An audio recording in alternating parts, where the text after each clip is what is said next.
Hello મિત્રો, કેમ છો બધા? મજામાં? મારા નવા બ્લોગમાં આપનું સ્વાગત છે. આપણે અત્યારે આવી ગયા છીએ કમિયાળા, અને કમિયાળામાં સરસ મજાનું જેવું સાળંગપુર હનુમાનજી દાદાનું મંદિર છે એવું મંદિર છે. તો હું તમને એનો બ્લોગ દેખાડું. અને જેવી મોટી જગ્યા છે, વિશાળ જગ્યા છે, અને મૂર્તિ પણ જેવી સાળંગપુર છે તેવી તે હનુમાનજી દાદાની મૂર્તિ છે. તો ચાલો હું તમને બતાવું. જો આ મંદિર છે અને વિશાળ જગ્યા છે. પાછળ એક મોટું બધું તળાવ છે અને સુંદર જગ્યા, એકદમ નેચરલ અને બહુ મજા આવે જગ્યા. ત્યાં ભોજનની પણ વ્યવસ્થા છે. એટલે સાળંગપુર કેમ વ્યવસ્થા છે તેવી ભોજનની વ્યવસ્થા છે. એટલે બહુ મજા આવે એવું છે. અને જેવી મૂર્તિ સાળંગપુર છે તેવી જ છે અહીંયા હનુમાનજી દાદાની મૂર્તિ.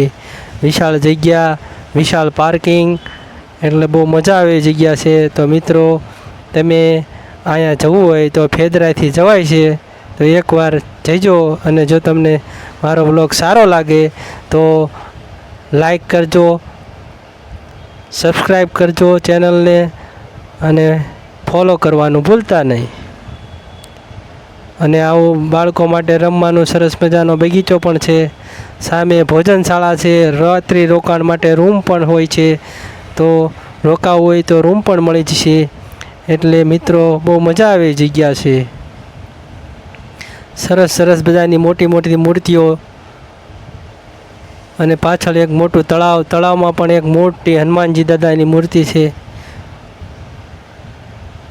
તો મિત્રો, આ બ્લોગ મારો સારો લાગે તો ચેનલને લાઈક, સબસ્ક્રાઈબ અને ફોલો કરવાનું ભૂલતા નહીં. અને કોમેન્ટમાં જય હનુમાનજી દાદા લખજો. જો આ મોટું બધું તળાવ છે. તળાવમાં ઘણી બધી મોટી મોટી માછલીઓ છે. તો જાઓ તો માછલીઓ માટે ખાવાનું લેતા જજો.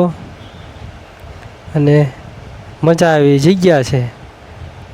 તો આવા નવા બ્લોગ જોવા માટે મારી ચેનલને સબસ્ક્રાઈબ કરવાનું ભૂલતા નહીં. જો સરસ મજાનું બેસવાની મજા આવે. અહીંયા તળાવમાં બેસવાય, વોકિંગ કરવું હોય તો વોકિંગ કરી શકો એવું પણ અહીંયા છે. એટલે બહુ મજા આવે એ જગ્યા છે.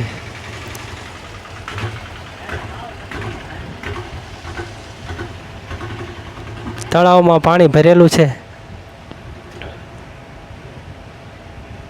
જો ઓલી આ જગ્યા છે, અહીંયા તળાવમાં વોકિંગ કરાય એવી જગ્યા. જો આ હવે નીલકંઠ વર્ણીની મૂર્તિ છે. પછી રામ સીતાની મૂર્તિ છે, રાધે કૃષ્ણની મૂર્તિ છે. બધું સરસ મજાનું પ્રદર્શન છે, જોવાલાયક છે. તો જો આ બધા છોકરાઓ રમી રહ્યા છે. આ રાધે કૃષ્ણની મૂર્તિ છે.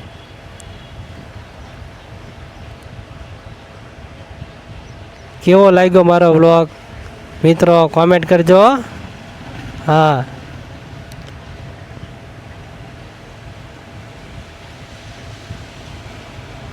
આવા નવા બ્લોગ આપણે બનાવીશું.